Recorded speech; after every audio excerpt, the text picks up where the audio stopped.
Good morning, everyone, and thank you for joining us today. We're here to explore the vital topic of promoting inclusive and equitable education for diverse learners.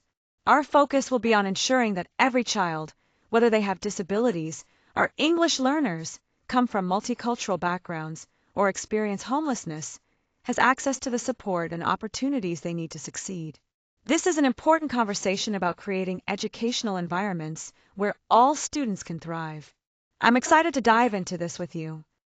The Individuals with Disabilities Education Act, or IDEA, is fundamental in ensuring children with disabilities receive the education they deserve. One of its key features is the guarantee of a free, appropriate public education, or FAPE, which means every child gets tailored educational opportunities that meet their unique needs without cost.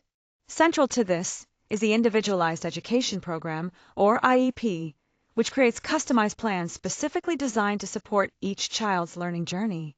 Another important aspect is the least restrictive environment, which promotes educating children alongside their non-disabled peers whenever it's suitable, fostering inclusion and social growth. IDEA also provides procedural safeguards, which are essential legal protections that uphold the rights of both children and their families throughout the educational process.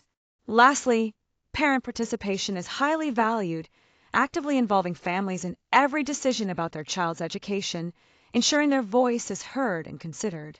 Overall, IDEA plays a crucial role in securing rights, promoting inclusive education, and improving accountability so that every child can succeed. When we talk about children with disabilities, we're referring to those who have physical, cognitive, emotional, or developmental impairments that affect their learning. These children are protected under IDEA, which ensures they receive specialized supports tailored to their needs. For English learners, or ELs, these are children whose first language isn't English and who require extra language assistance to succeed academically. When it comes to accommodating children with disabilities, it's about providing individualized education programs, or IEPs, that address each child's specific needs. This often includes adapted instructional materials, assistive technology, and behavioral supports that help them stay engaged and make progress. For English learners, appropriate accommodations involve modifying instruction to support their language development, offering bilingual education or language scaffolding, and using culturally responsive teaching practices. This helps link their learning to their own experiences and backgrounds, making education more meaningful and accessible. Under IDEA, children with disabilities benefit from structured, individualized programs designed to meet their unique challenges.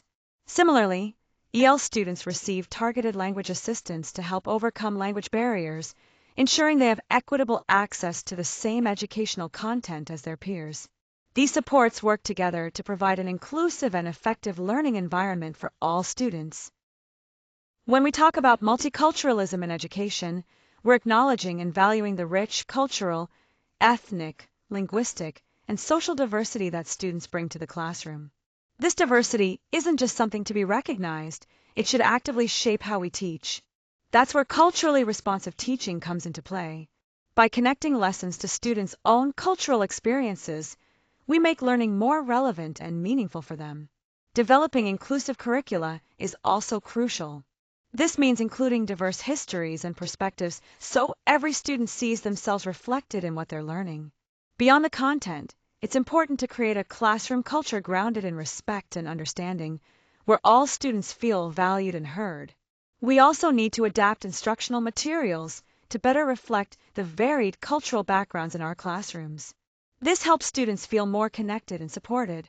Ultimately, these multicultural approaches do more than just promote inclusion. They encourage students to express their identities openly and share their unique voices.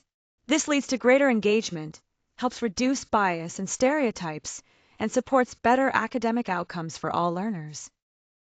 When we talk about homeless children, we're referring to kids who lack stable or regular housing, including those staying in shelters or temporarily living with others. One of the biggest challenges they face is frequent school changes, which disrupt their learning and make it hard to keep up. They also often have limited access to essential resources and basic needs, which directly impacts their ability to focus and succeed in school. On top of that, emotional and social stress can take a toll, affecting both their behavior and concentration. As educators, there are practical ways to help. Maintaining school stability whenever possible can provide much needed continuity. Working closely with social services and community groups can help address broader needs beyond the classroom. Providing transportation and school supplies supports consistent attendance and participation. Creating a safe and welcoming environment helps address emotional well-being, which is crucial for learning. It's also important to advocate for these students under the McKinney-Vento Act, which guarantees their right to education and support. Ultimately, this support is vital to ensure these vulnerable children have equity in education, access to opportunities, and the chance to achieve academic success.